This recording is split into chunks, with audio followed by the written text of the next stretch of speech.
Mandalorians get hyped up like they are the Navy SEALs of Star Wars.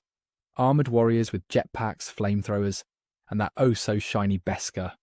Fans talk about them like they are walking legends, invincible warriors who can take on Jedi and win. But the more you actually look at their track record, the more cracks start showing.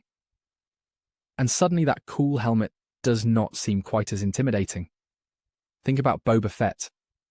The guy had maybe 5 lines across the original trilogy, captured exactly one person, and then got yeeted into a sandpit by a blind Han Solo waving a stick.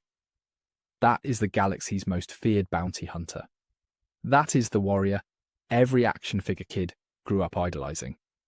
It is hilarious when you realize his reputation is built entirely on looking cool and not actually doing much of anything.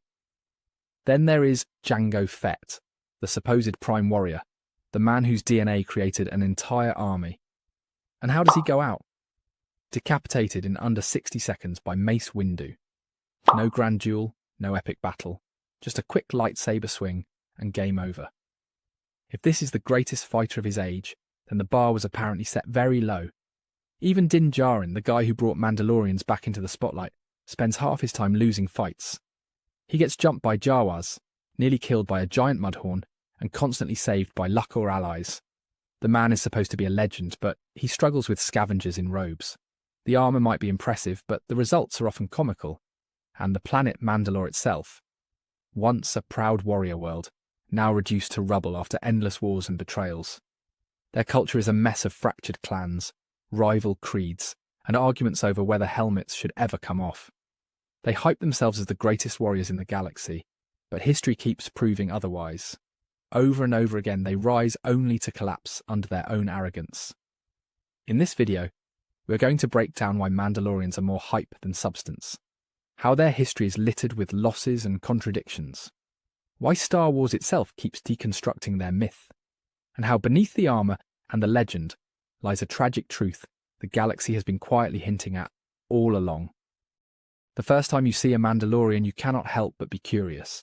The armour, the helmet, the jetpack, the mystique of a warrior bound by ancient codes. Star Wars builds them up like legends walking out of myth. And for years, fans have treated them as if they are the ultimate soldiers of the galaxy. But dig a little deeper and you start asking questions that do not have easy answers. If Mandalorians are supposed to be unstoppable, why do they lose so often?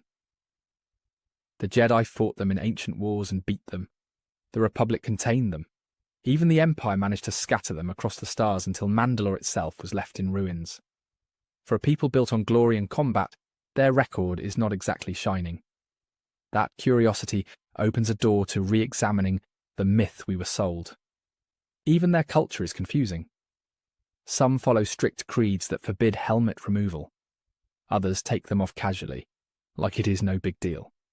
Some Mandalorians embrace pacifism, like Duchess Satine, while others cling to warlike traditions that constantly drag them back into conflict.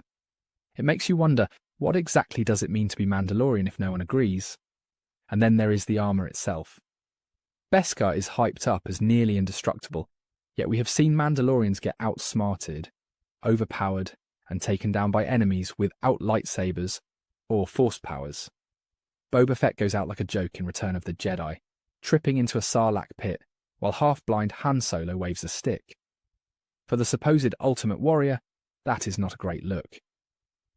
The curiosity of Mandalorians lies in this contradiction.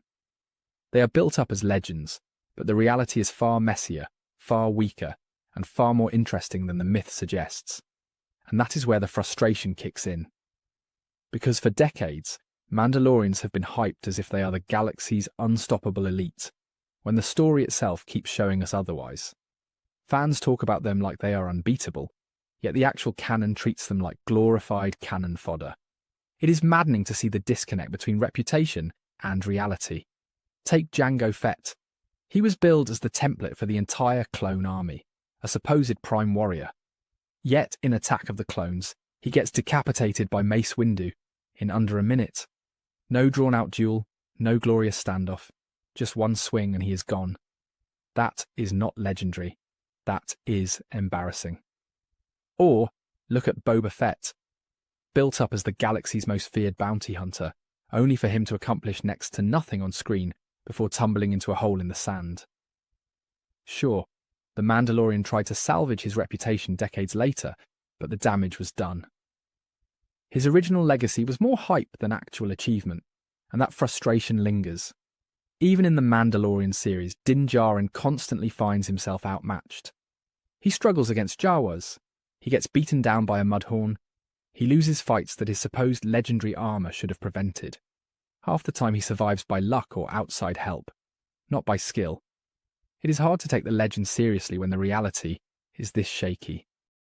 But beyond the hype and frustration, there is real sorrow in the Mandalorian story. Because their downfall is not just about failed battles or embarrassing moments. It is about an entire culture trapped in cycles of arrogance and collapse. And that makes their legacy feel more tragic than triumphant. Mandalore itself is a symbol of that sorrow. Once a thriving world, it is reduced to a wasteland after centuries of wars, betrayals, and occupations. Their own obsession with conflict ensures that they never have lasting peace. Even when leaders like Satine try to steer them toward diplomacy, the old warrior clans drag them back into chaos. The planet's ruin is not just an accident, it is self-inflicted. The sorrow deepens when you see how fractured they are as a people. Deathwatch splinters off from pacifists. The children of the Watch clash with more open sects. Every time they rebuild, they fracture again. Their greatest enemy is not the Jedi or the Empire, it is themselves. And watching that cycle repeat is heartbreaking. Even individuals suffer under the weight of this fractured identity. Din Djarin spends entire seasons wrestling with whether he is a true Mandalorian if he removes his helmet. Bo-Katan struggles to unite clans under the Darksaber, only for the symbolism to divide them further. The tragedy is that their own traditions weigh heavier than their enemies. That is why Mandalorians feel sorrowful. Because behind the armor and legends lies a culture that keeps sabotaging itself, unable to escape the cycle of downfall. And yet, for all their contradictions, there is awe in the Mandalorians. Because when they do rise, it is unforgettable. Their armor, their history, and their defiance make them some of the most striking figures in Star Wars. The spectacle of Mandalorians in full force still commands attention. The siege of Mandalore in the Clone Wars is awe-inspiring.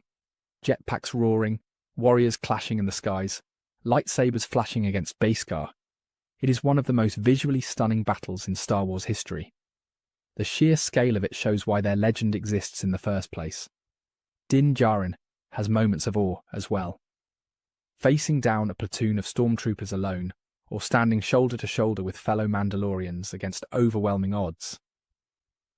The scene where his covert emerges from the shadows to defend him in Season 1 is breathtaking, because it shows the power of Mandalorians when they stand united.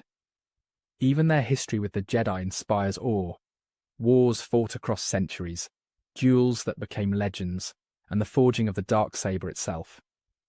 These moments remind us that for all their flaws, Mandalorians shaped galactic history in ways that cannot be ignored. The awe of the Mandalorians is undeniable.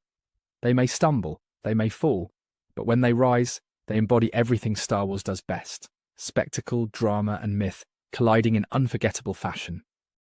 Despite their failures, Mandalorians carry hope. Because if their history teaches anything, it is that they never truly disappear. No matter how many times their culture collapses, they always rise again. That resilience is what makes their story worth following. The Mandalorian series proves this. Din Djarin evolves from a lone wanderer into a father figure, redefining what it means to be Mandalorian. His bond with Grogu shifts the focus away from endless wars toward compassion and loyalty. It suggests that maybe Mandalorians are not doomed to repeat the same mistakes forever. Bo-Katan's arc also embodies hope. She has failed before, she has lost battles and divided clans, yet she continues striving to unite her people. Her persistence shows that even in the face of endless setbacks, Mandalorians can choose a different path. Hope exists in the possibility of breaking the cycle.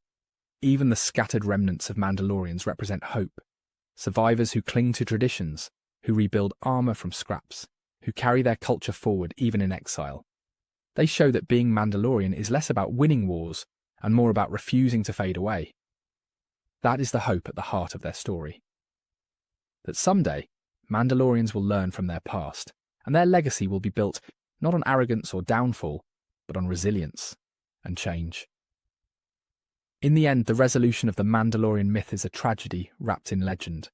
They are hyped as the greatest warriors of the galaxy, yet their story is defined more by failure than victory.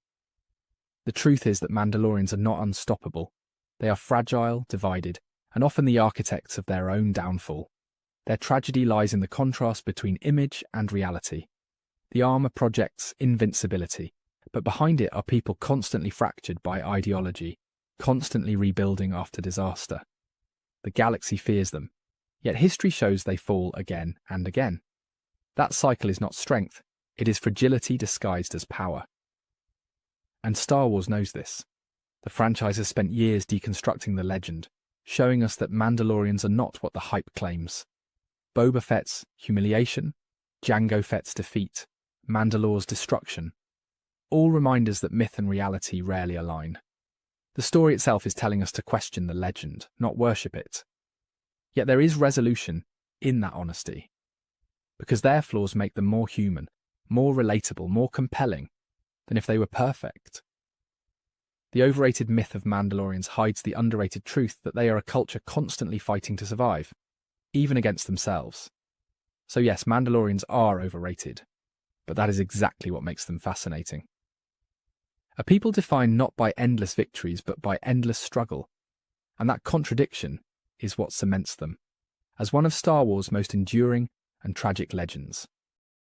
Thank you for watching. Be sure to like, subscribe, and hit that share button.